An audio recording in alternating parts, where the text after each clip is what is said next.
but there's just something about the crispiness when you put in the actual disc. A lot of people that like streaming, they want the convenience. It still feels like an event when I bring out the physical media. Physical media collectors bring up, oh, you don't actually own it. What's up, YouTube? Drive-By Movies here, and you're watching another episode of Screen Scuffle. My name is James. Mine is Blaze. And today we're doing the epic battle, the battle to end all battles. Everyone streams stuff. You're streaming this right now, but I defend physical media and you are defending Streaming. Let's get into it. So, I mean, first off, we got to start your physical media collection. Let's Yes. get personal here. Why is collecting physical media such a big thing for you? I just like physically having things. The artwork is definitely what gets my attention too. I like being able to show it off, and mainly it's the nostalgia of going to Blockbuster and Hollywood Video as a kid. Going there, actually picking it up, looking at it, and dreaming of having it physically in my room is what I wanted and stuff. And when I actually got one for Christmas or my birthday or something, got super excited. So my collection, a lot of my VHS tapes, that's what I feel like our channel is like known for and stuff, just like because we use it for even fresh releases as backdrops and stuff. A lot of that's from my childhood, but I didn't start collecting till about like 22, 23 or so when I moved to the Bay Area and started shopping at Rasputin and the Amoeba that are in Berkeley area, the Telegraph Street, if you're familiar. And then, yeah, when I moved to LA, just it got really out of hand. But I've also collect comic books, collect normal books, DVDs, Blu-rays, records and stuff, you name it and stuff. But mainly I focus on VHS. But also you, who's fine for streaming, are also a collector too, though. Very little. Me at this point, it's really just like video games, and even then, I get rid of them once I'm usually done playing with it, or if I never see myself returning to it in the future, I'm gonna get rid of it.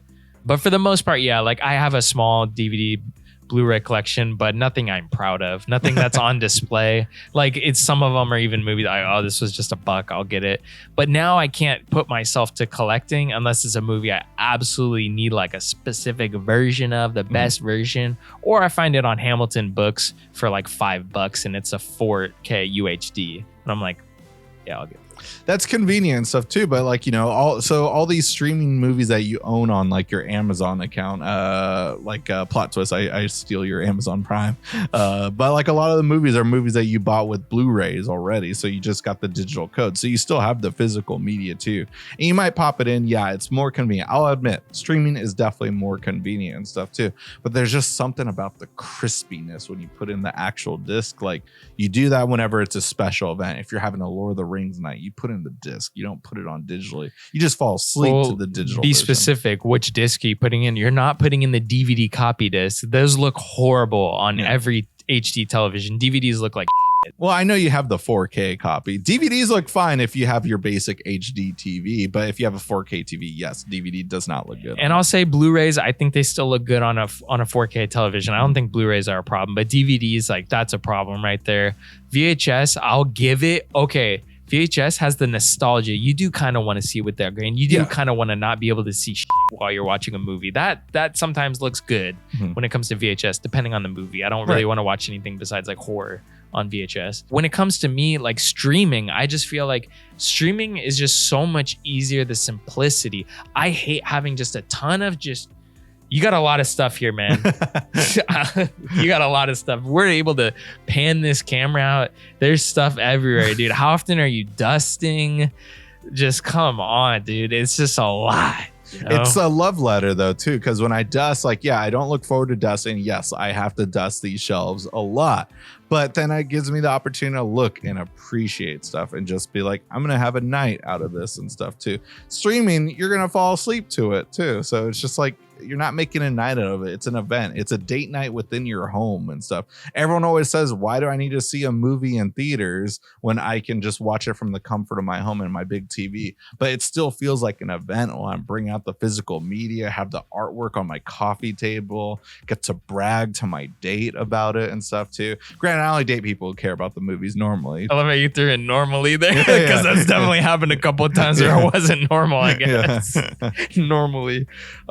But yeah, like I understand what you're saying with the physical media, but I think there's nothing I hate more than putting the disc into the player and then you got an error. something's going on. It ain't reading. Yeah.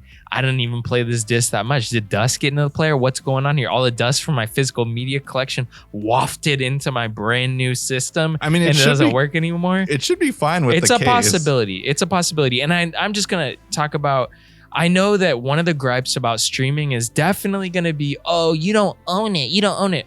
How many times have you actually gone onto there and it says, oh, this won't play?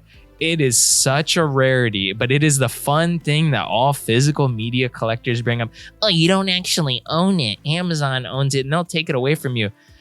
Maybe. Which they do. Maybe. I hope that I don't care about, that copy of Central Intelligence that I bought. I hope I don't care about that in 5 years when they take it away from me. I hope it's gone because my tastes have evolved. Some of my tastes have gotten better. So I haven't had that be an issue for me personally, but also don't have 4,000 movies in my digital collection. I think that's the problem. We're still talking about a collection here. Yeah, you don't own it. A lot of people that like streaming and care about streaming and want to stream movies, they want the convenience and they like subscribing to Netflix and it turning over, a couple different movies. But hey, let's actually go into like not paying for Netflix. Tubi. They have new movies every single month and I love that. I'm like, okay, if I didn't catch it that month, whatever, it might come back. I might be able to check out Jaws 2 another month. Maybe I didn't watch it this month, but I love the fact that it constantly shuffles over to new movies and I'm not paying for Tubi. So I'm more than happy to watch movies on there for free and watch new movies every time I turn it on. But you and I are different though. We can watch anything on any app given any day. But what happens when a specific customer wants to watch something very specific? You and I know what to do. We know to check Letterboxd or JustWatch.com. It becomes a homework assignment looking to stream something. Let me check HBO. Maybe it's on there. Let me check Netflix. Maybe it's on there. Let me check Disney Plus. What's on there? Those are the three like main ones and stuff. But outside of that, outside of Hulu, like everyone gets like, oh, what do I do from here and stuff too? You and I know where to look because we're movie lovers. We're film buffs. I know where it is. Everything's in alphabetical order. Anyone who collects knows where their stuff is. They know their collection inside and out. You know your own personal collection inside out. But just like that idea of like having to do a homework assignment. And then also when you open up the apps, you're just like, oh yeah, I did want to see that. Let me save that to my queue. Oh yeah. An hour goes by and then you don't watch the movie. That's just also a constant problem with streaming too. But you're talking about the average Joe, correct? Average Joe, but also that's the same thing for also people like us too. Like what if our internet's out? Like you can't do anything. I don't care. If your internet's out, you better have 5 DVDs on stack that are ready to go. And everyone who cares enough about movies, at least even if you're like me and maybe you prefer streaming as opposed to physical media, you at least got a small collection of stuff you can always put in that you'll always love to watch. Mm-hmm. So there's still some collection element that goes into it. But the average Joe, they're honestly going straight to Bezos and they're just giving them the 5 to just watch whatever they want. If they want to watch something specific, they're going to watch it. $5 is not a barrier that's going to stop them from watching something that they want to watch. True, but what happens also when just like a company gets bought, like, yeah, at least you're lucky with Amazon. You brought up that, yeah, you don't care about your copy of Central Intelligence. I lost my entire library on Fandango. That was a thing where everything came with the Fandango code of the movie. Then Vudu bought it and I lost all those movies on there. Luckily, I had a Vudu account and still had a bunch of stuff on there. But everything I had on Fandango, just gone. I love that Movies Anywhere connected all of them, but that's not the case anymore too. There's just so many different apps to keep your things. Amazon's convenient, like you said, but just what happens if you put it on Vudu ahead of time like I did or Fandango ahead of time? You're going to lose all those. They didn't get incorporated with Vudu buying Fandango. Yes, so we could have used Fandango then. I think the biggest issue here, though, is you're citing evidence that's firsthand where you're saying like your copies, they disappeared. And I'm aware that they did. But the majority of people that are streaming don't even have the collection to begin with. So this isn't an issue for them. The physical media collectors are the ones saying you don't own your stuff because they own their collection. But the majority of people that are just streaming, they pay for Netflix. That's all they care about is like Netflix, okay, HBO Max, Disney Plus, what you said. And what's on there is what they're gonna watch. And if they wanna watch something, they're gonna go over to Amazon and just rent it. There's no collection in losing a collection of stuff. They're not collecting also digital copies of stuff because that's never in the conversation. I like having those digital copies and you like too, but they're probably going to get lost because at the end of the day, we have our physical media collection to fall back on. But the average consumer, doesn't really care about the collection, whether it's digital or non-digital collection with like physical media. Okay, so yeah, you're just talking about what's on the catalog and stuff too. But just at the end of the day, though, most people are known to rewatch stuff. People are always rewatching The Office at the end of the day. And with it being the most popular show on Netflix, it's just gone now. No, God! No, God, please, no! No! So now you have to go streaming it on Peacock and stuff. A lot of those things that just like your go-to comfort food. I'd say most people stream just stuff they're familiar with. Everyone wants to stream the same Marvel movies over and over again. Everyone wants to stream the Lord of the Rings movies over again. Everyone wants to stream The Office over and over again. But just what happens when they move? Yeah, you're still available to stream, but now you got to shell out $7 for a month or sign up for just like, you know, the free week and stuff. It's a nightmare doing that. I don't mind doing it. You don't mind doing it, but like, my parents who, you know, need me to help them sign into an account that I have no idea what they're trying to sign into. It's god awful and stuff too. And it's just going to get worse and worse as time goes on too. So the $7.99 a month or whatever, the $14.99 a month, $15.99 a month, you might think that that's expensive. In the long run, that is going to add up. But at the end of the day, looking at this collection over here, and there's another room over there that is just chock full of movies.